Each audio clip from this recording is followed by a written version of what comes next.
नमस्कार, मैं हेम झा।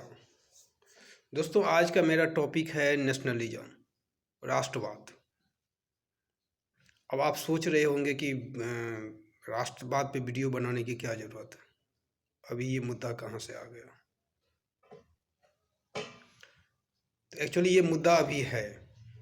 आप बराबर टेलीविज़न चैनल के डिबेट में या बीजेपी नेताओं को सबके मुंह से सुनते होंगे कि राष्ट्रवाद मेरा मुद्दा है।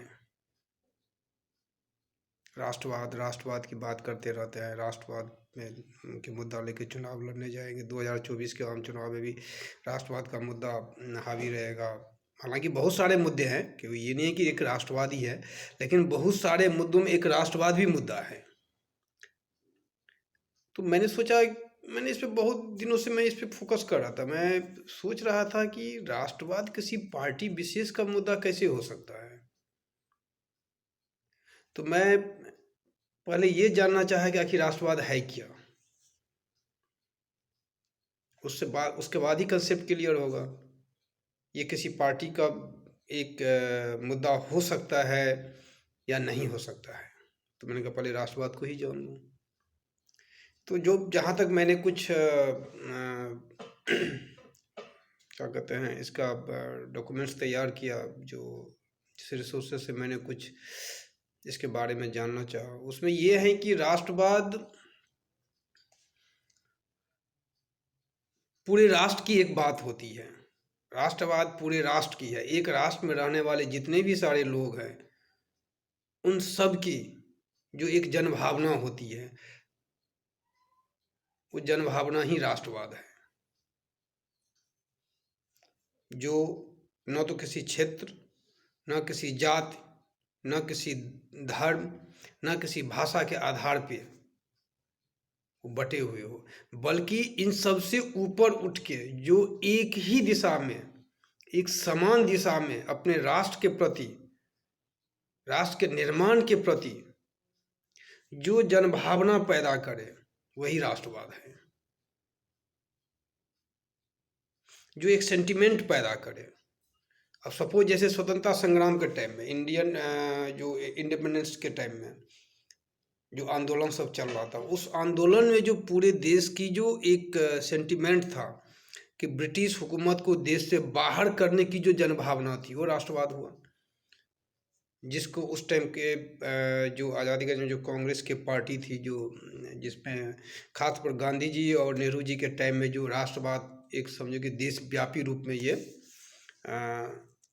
इस देश की हर एक जनता के जनमानस में ये बैठ गया था कि राष्ट्रवाद यानी कि इस ब्रिटिश हुकूमत को देश से बाहर करने के लिए हम सब में एक राष्ट्रवाद की भावना आनी चाहिए। और सब ने अपने अंदर बखूबी लाया और एक साथ एक सुर में एक ही दिशा में आगे बढ़ चला। और 1947 में इसका परिणाम हमको देखने को मिला कि देश आज़ाद हुआ। तो ये तो किसी पार्टी का हो ही नहीं सकता, ये तो सबका है राष्ट्रवाद। जब भारत और चाइना का 1962 में जो वॉर हुआ था, उस टाइम भी राष्ट्रवाद देखने को मिला था, जो मैंने जो पढ़ा है। 1971 में जब इंडिया और पाकिस्तान की वॉर हुआ था और बांग्लादेश लिबरेशन वॉर हुआ था, उस टाइम भी राष्ट्रवाद था।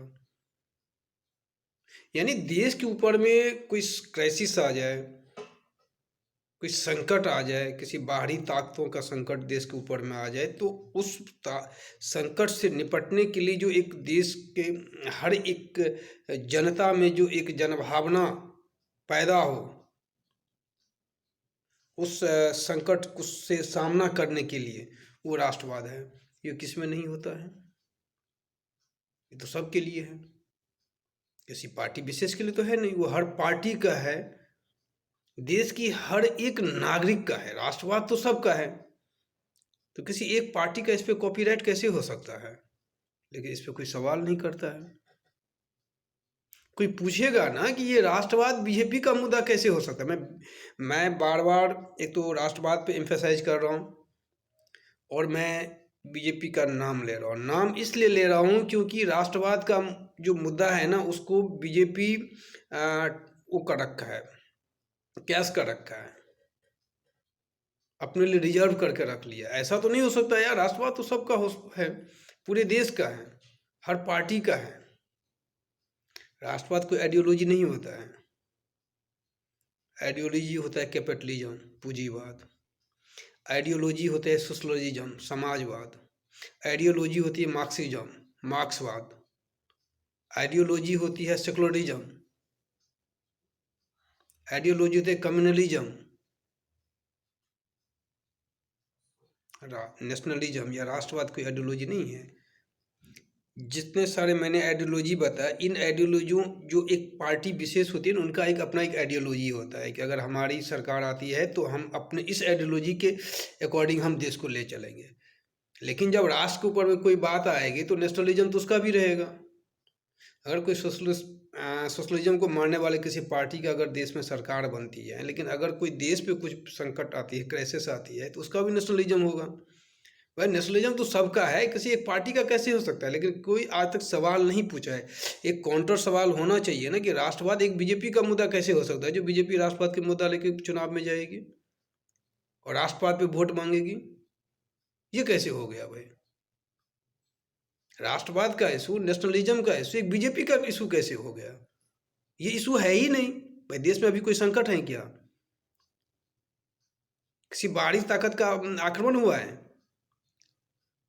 देश किसी चैलेंज को फेस कर रहा है अभी, किसी ऐसे चैलेंज को जहाँ पे राष्ट्रवाद की भावना को जागृत करना हो, जनभावना पैदा करना पड़े सब में? क्या हो रहा है देश में? ऐसा तो कुछ है नहीं। तो फिर नेशनलिज्म इशू कैसे हो गया? और ये किसी एक पार्टी का कैसे हो सकता है? किसी ने आज तक सवाल पूछा है? कोई नहीं पूछा। बस राष्ट्रवाद,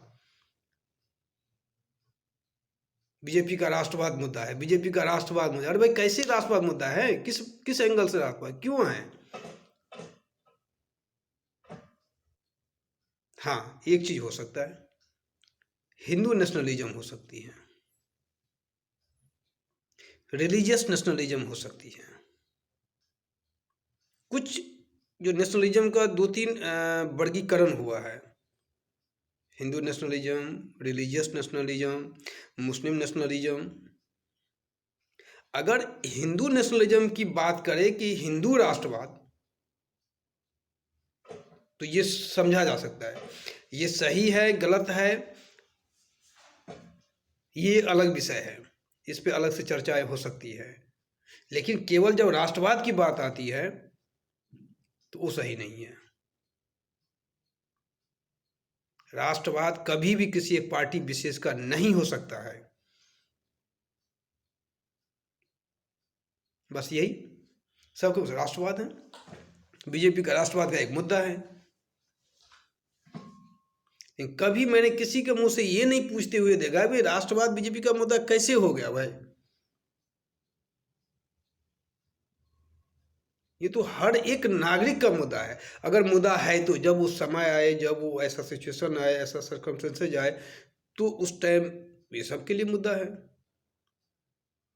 तो दिक्कत क्या है ना कि आजकल एक आधी अधूरी बात कही जाती है और उसी आधी अधूरी बात पे ना मंथन होता है, चिंतन होता है, एकदम उसको हाइप कर दिया जाता है, उसको इतना उस चीज़ पे फोकस, जबकि बात आधी अधूरी है, यानी अर्ध सत्य जो होती है वो बात है।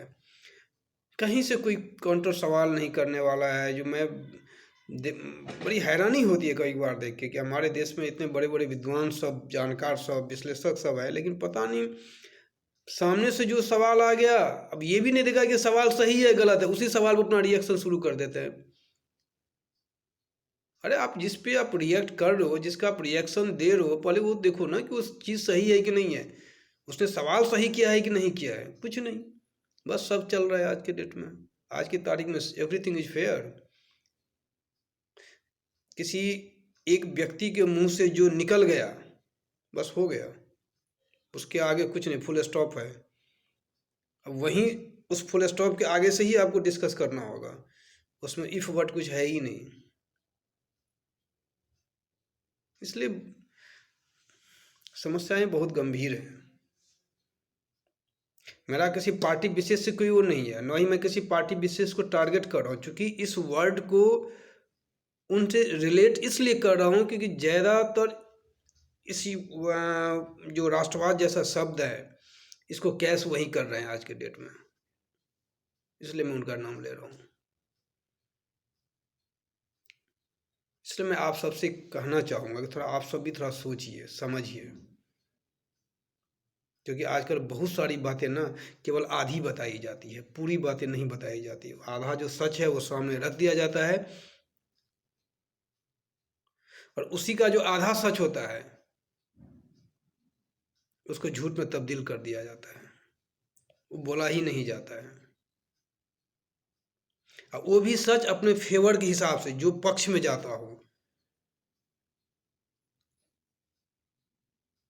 मतलब वो सच, या अगर वो झूठ भी अगर उनके फेवर में जा रहा है तो उसको सच के रूप में प्रस्तुत कर दिया जाता है।